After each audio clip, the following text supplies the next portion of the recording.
They say home is where you're loved without conditions.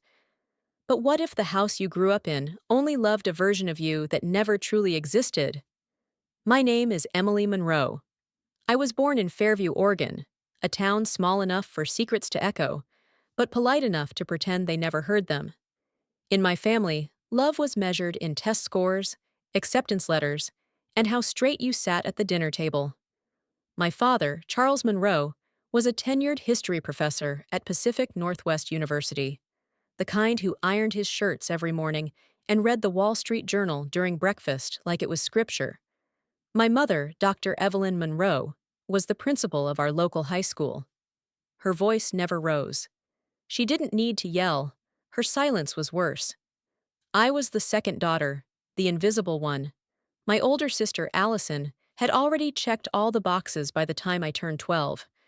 She graduated from Stanford at 19, went on to Johns Hopkins, and now wears a white coat and a nameplate that glows like a badge of honor. My parents never stopped talking about her. Allison just got an NIH grant. Allison is mentoring younger residents. Allison doesn't waste time on silly distractions. Distractions. That's what they called my life. The websites I built for local shops. The printer I fixed for Mr. Donnelly down the street when I was 13. The fact that I could build a checkout system for a florist in a weekend. Worthless. I still remember the day I came home with my first $50 from a design job. My mom looked at it and said, "You should be preparing for the SAT, not playing computer girl." My dad didn't even look up from his paper.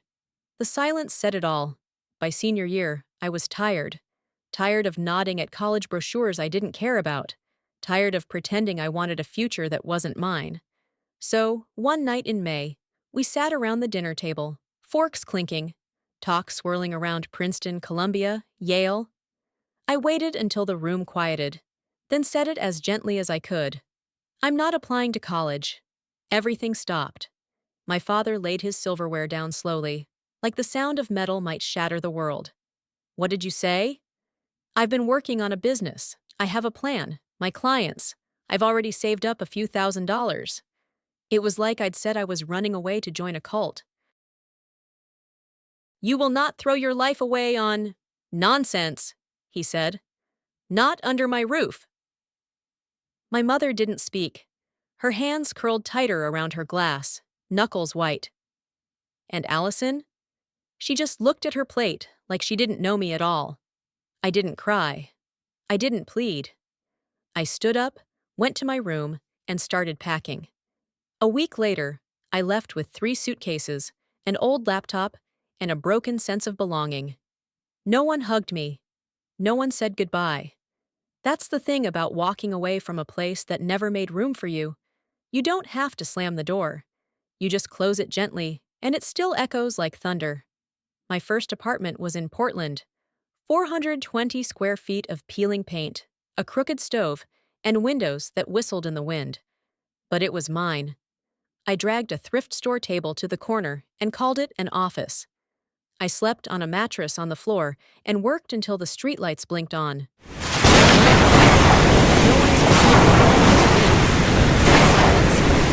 launched a small online platform called Red Amber, built to help local artisans sell their crafts. It wasn't flashy, it wasn't funded, but it worked. A side worker named Lena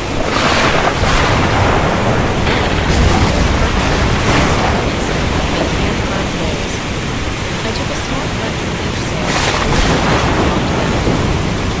At night, I sat at my table and instant noodles. I wrote lines of poem until my eyes blurred. There was no one to remind me to take breaks. No one is waiting for me to come home. But that loneliness, it wasn't empty. It was clean and honest. And for the first time in my life, it belonged to me. Sometimes I still think about that dinner table, about how I said 8 quiet words and shattered the version of myself they had written for me. But if I hadn't spoken up that night, I'd still be sitting there now, smiling politely, disappearing slowly. I never wanted to disappear again. Winter came hard that year. the kind of cold that crept through the walls no matter how high I turned the heater. I wore 2 sweaters, boiled water just to keep my hands warm, and learned to sleep with socks on. But I was free. And that was enough, for a while. Most days, I worked from dawn to past midnight, building new features, emailing shop owners, posting on craft forums that barely anyone reads. My bank account thinned faster than I expected. Rent was due. Hosting fees stacked up. There were nights I'd stare at my laptop, calculating how many jars of peanut butter I could buy with exactly $14.37. And still, I didn't stop. My second client, Mrs. Henderson, sold homemade beeswax candles shaped like forest animals. She paid me $25 a month to maintain her store. My third, a teenager named Toby, knitted scarves for dogs. For real. I didn't ask questions. If they had a product and a dream, I built them a page. But dreams don't keep your car running. That February, on the way to deliver a sample box for Mrs. Henderson to a small vendor downtown, I got rear-ended. My old Civic made a sound like metal choking. The bumper hung off like a loose tooth, and when I turned the key, nothing. Towing alone drained the last of my emergency funds. The mechanic quoted me $760 for the repair. I laughed. Not because it was funny, just because it was all I could do. That night, I sat in the dark, wrapped in 2 blankets, bills spread around me like wreckage. I called my mother. "Hi, Mom. I needed to hear a familiar voice." She paused, then asked, "Are you back in school yet?" I said no. "Then I don't know what you expected me to say." She hung up. That silence afterward? It wasn't empty. It was heavy, like someone had closed the window, and the air stopped moving. I didn't sleep that night. The next morning, I opened my laptop and typed "Free Local Business Events Portland" into the search bar. I didn't know what I was looking for. Hope, maybe. Or just a reason not to give up. That's when I found it. A community meetup at the downtown library. Free. No registration required. I almost didn't go, but something in me whispered, "Go anyway." The event was half empty, some older folks. A guy with a clipboard is talking about taxes. Then, this woman took the mic. Silver hair tied back neatly, no slides, just a notepad, and the kind of voice that made people sit up. Her name was Margaret Lane, founder of a small but successful accounting software company called Ledge Metrics. She talked about mistakes, about starting late, about scaling something small into something that mattered. When the Q&A ended, most people drifted out. I stayed. I waited until the chairs were half folded, then walked up to her, heart racing like I'd just sprinted up 10 flights. "I'm Emily," I said, almost whispering. "I run a site that helps local artisans sell online. It's small. I'm small. But I think it's real." She looked at me. Not past me, not through me, at me. "Do you have any data?" I opened my laptop, showed her the traffic logs, the orders, the clunky but working dashboard. She flipped through one of my spreadsheets, nodded slowly, then said, "You're not thinking big enough." I blinked. "Sorry?" "You don't need more crafters. You need craft stores. Sell your tools to the people who already have customers. Stop delivering soap. Start delivering systems." Her words sat in my chest like a match before it sparks. I walked home in the rain that night, no umbrella, water soaking through my boots. But I didn't feel cold. Not anymore. Something had changed. That weekend, I stayed up 3 straight nights rewriting the codebase. I renamed the platform Hearth Logic, a name that felt warmer, stronger. I shifted everything from B2C to B2B. Instead of helping one artist at a time, I'd help entire local stores manage their sales, stock, and shipping. By the next month, I was living on 3 hours of sleep, instant oatmeal, and stubbornness. I cold emailed 78 businesses. 74 ignored me. 2 responded to say, "No thanks." One, a woman named Rebecca Tran, owner of a boutique chain called Maple Nest, replied with, "Can your software track per-store inventory?" I stared at that email for 15 minutes. Then, a supplier from Utah. Then, a distributor in Arizona. I hired 2 interns. Then, 2 full-time engineers. We moved into a shared office space in Beaverton. I finally fixed my Civic. Not because I needed to, but because I wanted to close that chapter. In our second year, HearthLogic hit 7 figures in revenue. I didn't throw a party. I just walked to the nearest diner, ordered pancakes, and sat by the window. When the waitress brought me the check, she smiled and said, "You look like someone who just solved a hard problem." I smiled back. Something like that. Still, I kept my life quiet. I didn't update my social media. I didn't email my parents. I was still, in their eyes, the daughter who threw everything away. And I was okay with that. Until one Thursday afternoon, an email popped up in an old inbox I rarely checked. A forwarded mortgage notice. Unpaid. Overdue. Sent by mistake to an account I hadn't used in years. The sender? Linda Hayes. My mother. Attached was a note from the bank. They were 16 days past due. Another attachment showed an unpaid medical bill, $1,980 for autoimmune medication. My father, James Hayes, had been laid off from his university position after 28 years. Budget cuts, no pension coverage, no backup plan. And my sister, Clara? The golden child? Too busy to help. I sat there staring at the screen, the coffee on my desk going cold. They'd never ask me for help. They didn't know how. But I did. That night, I called Robert Lane, my attorney, and the same man who helped incorporate HearthLogic. "I need to set up a trust," I said. "Anonymous. Monthly support. Quiet." We called it Stonehill Foundation, a fake education nonprofit. Within a week, the Hayes' mortgage was covered. Every month, like clockwork. For my father, we invented Granite Consulting, a shell company that issued him a fake contract for writing civic education materials. His job paid $2,000 a month. My mother assumed some good Samaritan had stepped in. My father started bragging about being hired as a state curriculum advisor.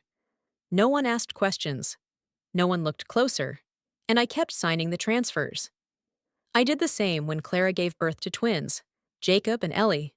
A daycare scholarship magically appeared under the name Northwind Early Development Fund. I watched her post on social media. God always provides. I didn't laugh, but I did lean back in my chair and stare at the ceiling for a long time. 3 years went by. HearthLogic grew. We opened offices in Seattle and San Diego.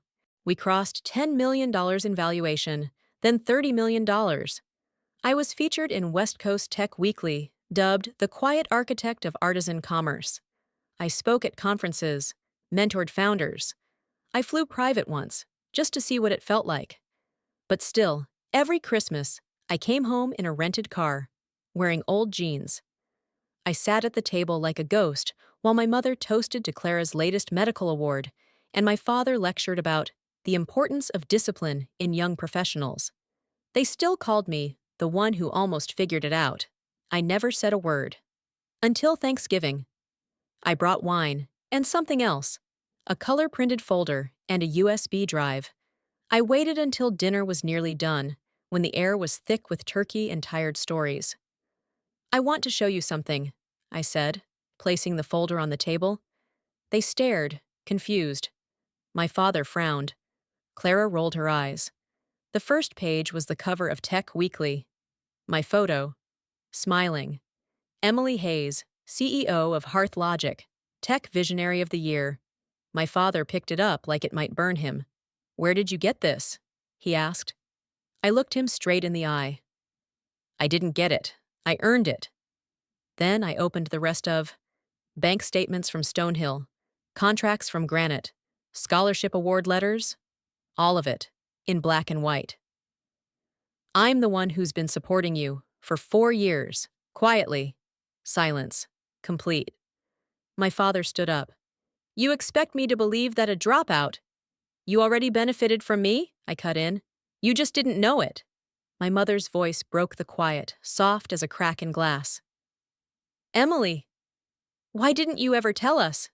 I exhaled, eyes stinging. Because you never wanted to know? My mother sat back in her chair, the color draining from her face. She looked smaller than I remembered. Not sick, just fragile.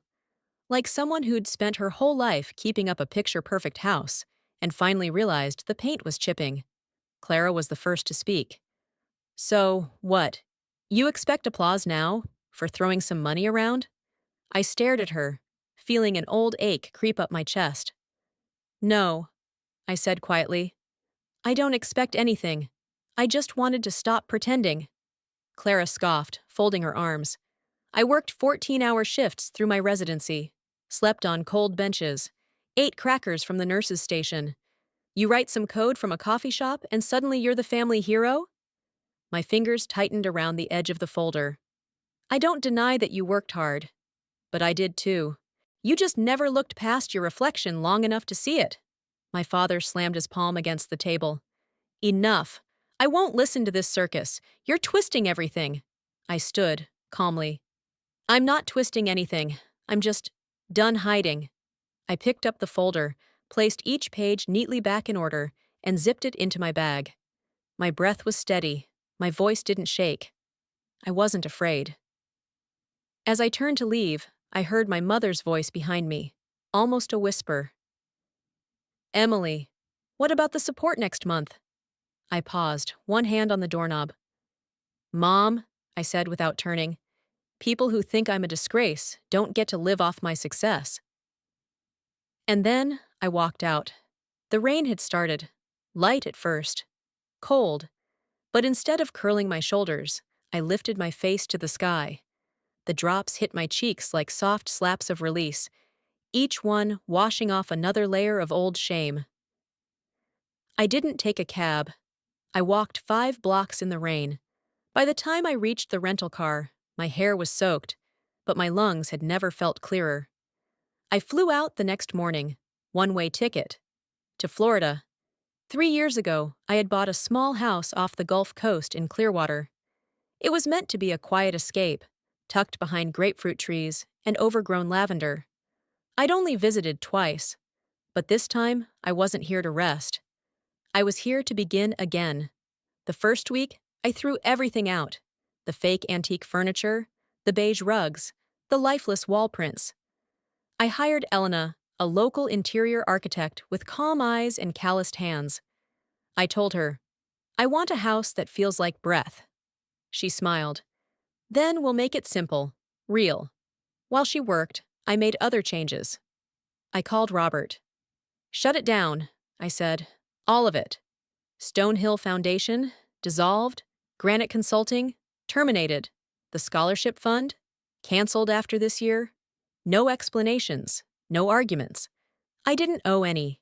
2 weeks later, I stepped into our new headquarters on the 9th floor of a glass building in Clearwater's West Bay district. The sunlight spilled through the windows like a fresh start. The floors were walnut. The chairs were clean, soft tan. No one asked about my degree. No one cared how many years I'd spent coding beside an old radiator in Oregon. Aaron relocated.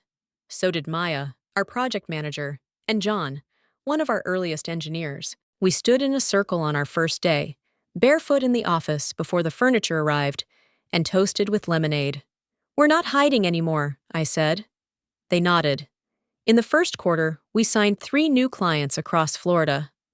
One of them, a regional artisan chain, signed a contract that bumped our valuation past $55 million, but the number didn't matter to me. What mattered was the silence inside me, the stillness, the way I could finally say, I'm not pretending. I started speaking at more conferences, writing under my full name, no masks, no aliases. I let the photos stay up online. I bought a dress that fit my size. And one Friday evening, at a local Women in Tech mixer, I met Caleb Meyer. He worked with nonprofits, helping them modernize. He had kind eyes and a quiet sense of humor. When I told him I ran a small business software company, he smiled. You're the only person I've ever met who says that without bragging. We talked for 2 hours, then 3. By our third dinner, we weren't talking shop anymore. We were walking barefoot on the beach, earbuds shared. a playlist of teenage songs humming between us. He didn't ask how much I made. He didn't treat me like a project. "You built an empire in silence," he said once, as we sat on my porch under string lights. "Most people would have shouted it from rooftops." I smiled. I used to think if people knew, they'd try to control me, turn me into something clean and acceptable, something quiet. And now? Now if they can't accept who I am, they don't get to stay. We clinked our glasses, mint pineapple cocktails, and the ice danced like bells. Still, the memories didn't vanish. Some nights, I'd wake up from dreams of that dinner table, of Clara's glare, of my father's voice, filled with disbelief. But those dreams no longer weighed me down. They reminded me how far I'd come. And then one call changed everything. It was a quiet afternoon. I was watering the lavender in the backyard when my phone buzzed. Unknown number. Salem, OR. I almost didn't answer, but I did. The voice on the other end was soft, a little uneven. "Emily," she said. "It's Mom." I didn't speak. "We're thinking of coming to Florida next month. If you'd be open to seeing us." I closed my eyes. "In what capacity?" I asked. "As the daughter you dismissed? Or the CEO you can't ignore anymore?" "No," she whispered. "As our daughter, just our daughter, if you'll allow it."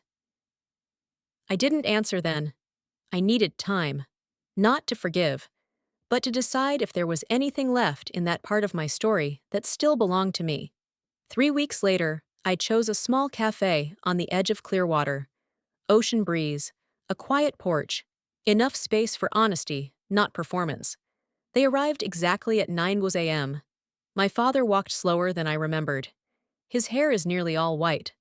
My mother wore a dress she probably picked out carefully. We sat. No one reached for the menu. Finally, he spoke. "I read your recent interview. You've built something incredible."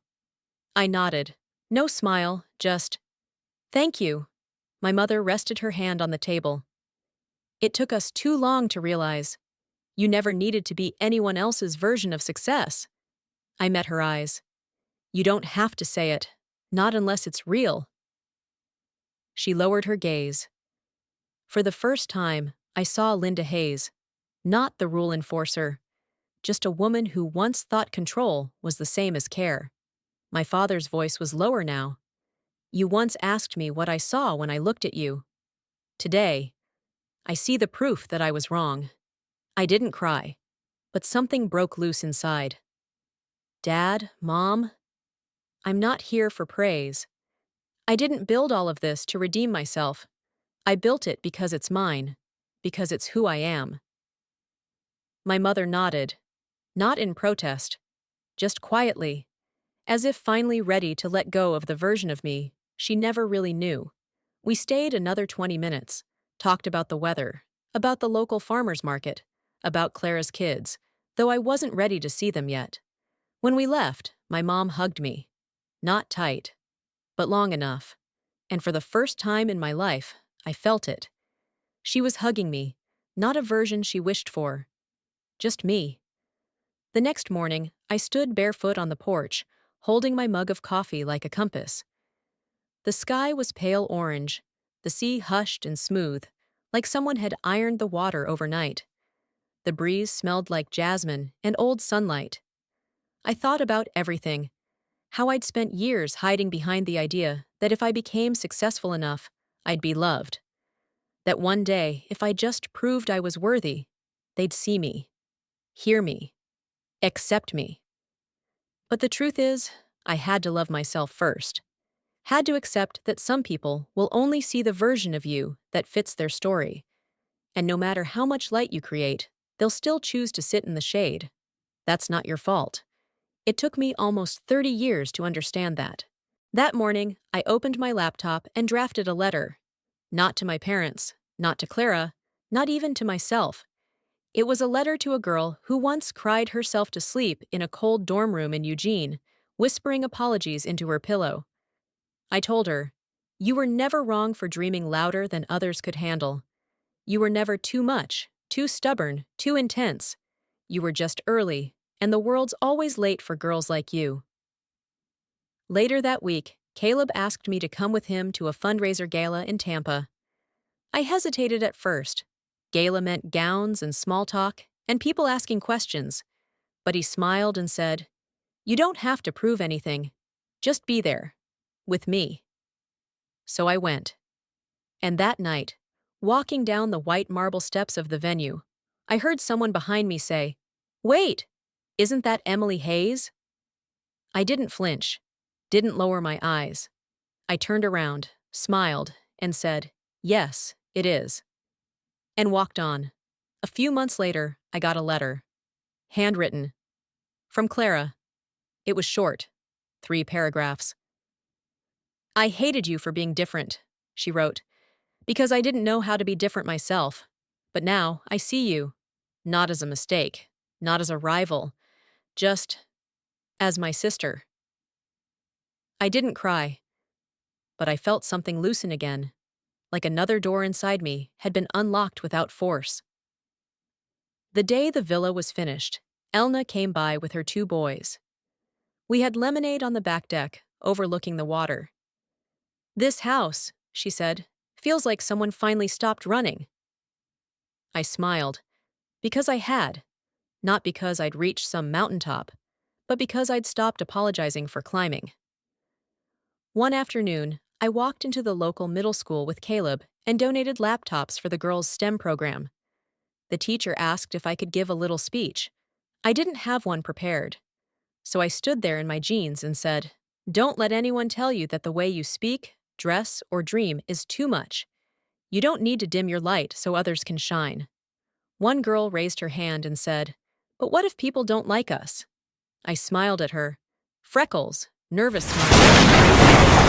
Then there's the find the ones who have and win. Afterward, the principal came up to me. "You're not what I expected," she said. "You never am."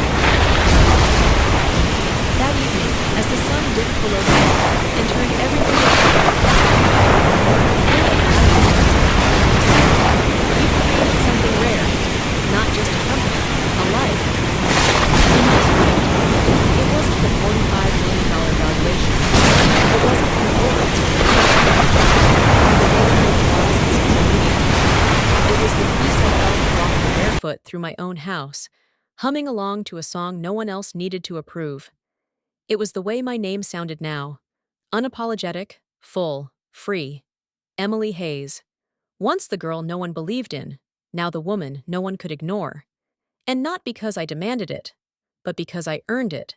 With every quiet choice, every sleepless night, every no I finally learned to say.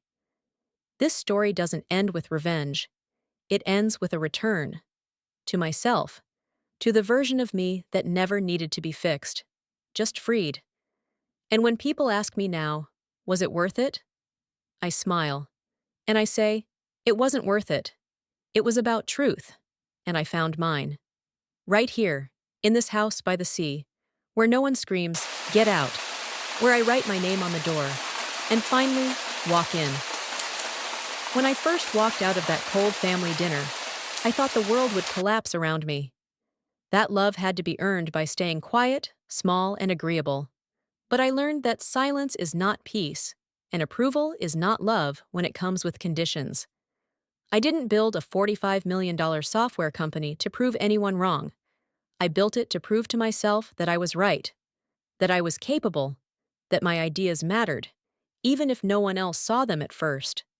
This story was never about revenge. It was about reclaiming space and choosing truth over acceptance. When my family eventually came around, I welcomed their apology, but not as a prize. It was a moment, one of many. But by then, I was already whole. Starting over in Florida didn't just mean buying a house. It meant unlearning shame, letting go of guilt, and remembering that the younger version of me, scared, stubborn, fiercely hopeful, was worth protecting all along. To the girls who were told to tone it down, to the daughters who were told to fit in or get out, I hope you choose get out. And I hope, like me, you find your place, not in someone else's story, but in your own. because success without self-respect isn't success at all. But when you build something real, on your terms, it becomes more than a career. It becomes a home. And now, every time I open the door to my villa on the coast, I remind myself, this is what freedom sounds like. Soft, steady, sure, not loud, but unshakable.